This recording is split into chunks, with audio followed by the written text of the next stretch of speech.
കൊല്ലം Thevalakkara boys ഹൈസ്കൂളിൽ വൈദ്യുതാഘാതമേറ്റ് മരിച്ച മിഥുന്റെ കുടുംബത്തിന് വിദ്യാഭ്യാസ വകുപ്പ് വെച്ച് നൽകുന്ന വീടിന്റെ നിർമ്മാണം പൂർത്തിയായി. മിഥുന്റെ കുടുംബത്തിന് ഈ മാസം 24-ന് താക്കോൽ കൈമാറിയേക്കും.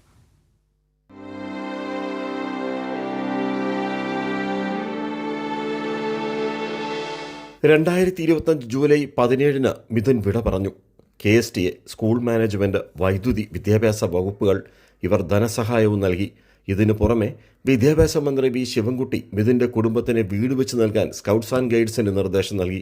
20 ലക്ഷം രൂപ ചെലവിൽ 1000 സ്ക്വയർ ഫീറ്റ് വീട് പറഞ്ഞ സമയത്തിനുള്ളിൽ നിർമ്മാണവും പൂർത്തിയാക്കി. ഒന്നും പകരമാവില്ലെങ്കിലും സംസ്ഥാന സർക്കാർ തങ്ങളെ ചേർത്ത് പിടിച്ചതിലും വീട് നിർമ്മിച്ചു നൽകുന്നതിലും നന്ദിയുണ്ടെന്ന് മിഥുന്റെ പിതാവ് മനു കൈരളി ന്യൂസിനോട് പറഞ്ഞു. മാനസികമായിട്ട് നല്ല വിഷമത്തിലായിരുന്നു. ആ സമയത്ത് നമ്മൾ കൃത്യമായിട്ട് വന്ന് ചേർത്ത് നിർത്തി എന്നുള്ളതാണ്.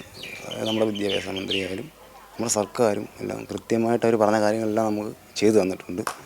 അത് വളരെ ഒരു ആശ്വാസം എന്ന് പറയാനൊക്കത്തില്ല, എന്നാൽ പോലും വലിയ ആശ്വാസമാണ്. ഈ ഒരു അവസ്ഥയിൽ ആശ്വാസം എന്ന് പറയുന്നത് ശരിയല്ല. മിഥുന്റെ സ്വപ്നമാണ് യാഥാർത്ഥ്യമായതെന്ന് അമ്മ സുജയും പറഞ്ഞു. എനിക്ക് പറയാനൊന്നുമില്ല, ഞങ്ങളുടെ ഒരു സ്വപ്നമായിരുന്നു വീട്. പോയപ്പോൾ എൻ്റെ കുഞ്ഞ് എല്ലാം തന്നിട്ടാണ് പോയത്. പക്ഷേ എൻ്റെ മോൻ മാത്രം പോയില്ല, എല്ലാം തന്നിട്ടാണ് പോയത്. ജനപ്രതിനിധികളും നാട്ടുകാരും സർക്കാരിനോട് നന്ദി പറഞ്ഞു. നമ്മൾ ശരിക്കും നമുക്ക് നമ്മുടെ മനസ്സിനെയും നാടിനെയും എല്ലാം ഒന്നാകെ ദുഃഖത്തിലാഴ്ത്തിയ സംഭവമായിരുന്നു. തീർച്ചയായിട്ടും അതിന് സംസ്ഥാന ഗവൺമെൻറ്റിനും വിദ്യാഭ്യാസ വകുപ്പിനും ബന്ധപ്പെട്ട എല്ലാവർക്കും അതിൻ്റെ നന്ദിയും കടപ്പാടുമുണ്ട്. അത് വളരെ ദുഃഖകരമായ ഒരു അന്തരീക്ഷമാണ് ഈ നാട്ടിലെ ജനങ്ങൾക്ക് മിഥുൻ്റെ വേർപാടോടുകൂടി ഉണ്ടായത്.